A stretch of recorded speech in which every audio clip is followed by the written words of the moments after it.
What's good, Steeler Nation? My name is Jack Sperry, and this is Steelers Talk. Thanks for spending part of your Thursday to talk some Steelers football with us. We have a great show for you today. We're going to be talking about former Steeler Ryan Clark's comments on the Steelers quarterback situation. Some pretty juicy stuff there. We're going to be talking about George Pickens, his comments addressing the outburst that he had against the Falcons last week. And then the New York Times came out with official playoff odds for the Pittsburgh Steelers towards the end of the season. We're going to be diving into that towards the end of the video. But before we dive into all of the great content today, we are currently in a sub battle with our rival Ravens Rundown. We beat them in a sub battle a couple of weeks ago, and now we're kicking their butt again. 50 subs more than Ravens Rundown so far this year, guys. But we need to bury these guys. We need to embarrass these ratbirds and their fans this week off the field as well as on the field. So if you love the black and gold and you want some daily Steelers news and rumors content,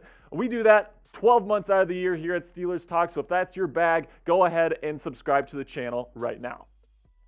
All right, now let's get into former Steeler safety Ryan Clark, who went on ESPN the other day and had some comments that have been drawing some controversy over the Pittsburgh Steelers quarterback situation. Here's what he had to say. You never know where they might be in the draft, and this is going to be a quarterback-rich draft in which the last one wasn't. Just because we drafted you, talking about Kenny Pickett last year, doesn't mean we have to keep you. And you can look no further than the Arizona Cardinals drafting Kyler Murray 1 year after drafting Josh Rosen. Now, I mostly disagree with Ryan Clark's reasoning here. Mostly because I just don't think the Steelers are going to be drafting in the top 5. I think in order to get one of those top-of-the-line prospects, I'm talking about Bryce Young from Alabama, I'm talking about C.J. Stroud from Ohio State, and I'm talking about Will Levis from Kentucky. I don't really like Anthony Richardson personally. You have to really fall in love with one of those top 3 guys, and then I think you have to be drafting in the top 5, and then that guy has to fall to you, essentially, and Kenny Pickett has to play bad football for the rest of the season. I don't really see any of that happening. I think the Steelers are going to continue to win football games. I think Kenny Pickett is going to be just fine, and I don't think the Steelers come this offseason are even going to be thinking about drafting a quarterback. Kenny Pickett likely won't be or the Steelers likely won't be drafting in the top 5 this year, and I think they're probably going to be more around that top 15 range, maybe 15th, 16th range, and at that point, I don't really think the Steelers should be looking at quarterback. I think they should be looking at offensive line, maybe cornerback, but not quarterback in my opinion. But let me know in the comments section what you guys think. Do you think the Steelers should consider drafting a quarterback in round 1? Do you agree with Ryan Clark? Type 1 for yes or type 0 for no. This is the pinned comment on today's video. So whenever there's an ad break, guys, just go right down to the comment section and give us your answer to this question. All right, now let's get into George Pickens and his comments to the media earlier in the week, which addressed his outburst on the sideline in last week's game against the Falcons, where he kind of just put the blame on the media, not on himself. Here's what he had to say. He said, "I feel like every player got that in him. It is just what you record. Don't try to make something it's not, because every player, literally every receiver in the past before, you got T.O., he's talking about Terrell Owens. I can name so many names. It's just what you want to make it out to be." And really what he's trying to say here, I'm going to be revealing here. I'm going to be revealing my thoughts on this coming up in the show. But before I get into my thoughts on George Pickens' comments here, let's have a word from our sponsor at Rocket Money. Now, for me, guys, before I started using Rocket Money, I had 2 Netflix accounts that I didn't even know I was paying for, right? So I had one that I normally use, and then I had another one that I got years ago that I was still paying for with another email account attached to it. And once I got Rocket Money, it showed me all of my subscriptions, and at the end of the day, I was able to just easily cancel this. This app shows you all of your subscriptions in one place and then cancels for you whatever you don't still want. Rocket Money can even find subscriptions you don't know you were paying for, like with me with the Netflix account.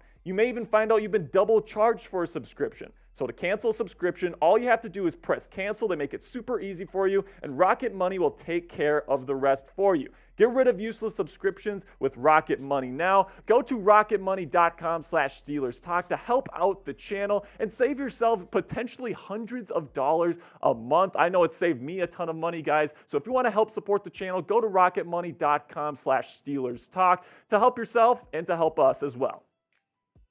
All right, now let's get into kind of what I think about George Pickens' comments the other day. I'm not worried about Pickens long term, all right? Lots of receivers. This is a highly passionate game made up of highly passionate people, and sometimes, those emotions get the better of people, especially young, passionate receivers like George Pickens. Now, he did have some behavior issues at Georgia, which was one of the reasons why he fell so far in the draft.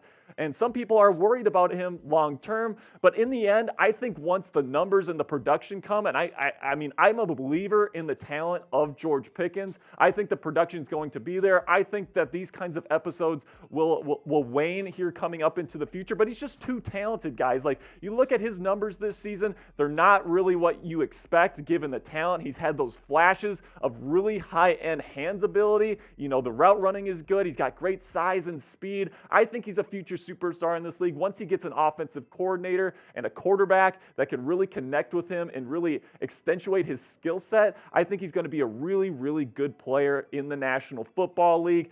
So at the end of the day, I'm not worried about this outburst whatsoever. But let me know in the comments what you guys think. Are you worried about Pickens' attitude moving forward? Type W if you are worried, or type N if you're not worried like me and think he's going to be just fine. All right, now, the New York Times came out with a playoff scenario simulator, okay, and where they go over a bunch of different scenarios, and they essentially break down the odds of a team making the playoffs given who wins, who loses, all these sorts of things. So for the Steelers, right now they have about a 3% chance of making the playoffs. That's what the New York Times says. All right, if they win this week against the Ravens, it increases to 7%. If they keep winning and beat the Panthers, 12, and then so on and so forth, 18, 54, and 91 if they win out for the rest of the season. So what these numbers tell me is that Pittsburgh likely needs to win out. If you run this simulator and you have the Steelers losing just one game, their chances of making the playoffs go way, way down. If they lose this weekend against the Ravens, guys, their playoff chances decrease to less than 1%. So this is a huge, huge week for the Pittsburgh Steelers. But, I mean, if I'm being honest, guys, every single week when it comes to the playoffs for the Steelers now is a huge week because they pretty much have to win out. And then if they do that, they have a 91% chance of making the postseason. And at the end of the day, it's not impossible. I mean, you look at the teams that we're playing. We're playing the Ravens twice with a hobbled Lamar Jackson, right? You got the Browns, who are very beatable right now. Deshaun Watson did not look good last week against the Texans. And then you got the Raiders and the Panthers, who are both in the dumps right now as well. So the Steelers could absolutely pull this off, but it's definitely unlikely because pulling off 5 straight W's in the National Football League is tough enough for anybody, even the best teams in the league. All right, guys, let me know right now, what will the Steelers' final record be at the end of the season? Give me your prediction in the comments section. I can't wait to see them. Here's mine, guys. I'm going to say 9-8. I think Mike Tomlin is going to pull it off and have another winning season. If anybody's going to take a 2-6 football team and finish the season above 500, it is Mike Tomlin. I think that this schedule coming forward is pretty manageable for the Steelers. I think the defense is getting better. I think the offense is getting better. I think Kenny Pickett will continue to grow and show some good things. And I think they will win 4 out of their last 5 games, which doesn't put them in a great position to make the postseason. I think if they win 4 out of their last 5, it's like 9% chance to make the playoffs. So they'll be just short of the postseason, in my opinion. But I think that Mike Tomlin will avoid his first losing season and go 9-8 this year. All right, guys, we're going to do a special promotion here. Our next video is most likely going to be on Sunday for the post-game reaction video. And whoever puts in Yinzer for life, all right, if you made it to the end of the video, you are a true Yinzer. But I want to see which one of you guys is the most dedicated, the most dedicated to the channel here. So put in Yinzer for life in as many comments as possible, and whoever gets the most will be crowned King Yinzer on Sunday's post-game show and get a special shout out on the program. All right, guys, that's going to do it for today's show. I appreciate you, Steeler Nation, and until next time, peace.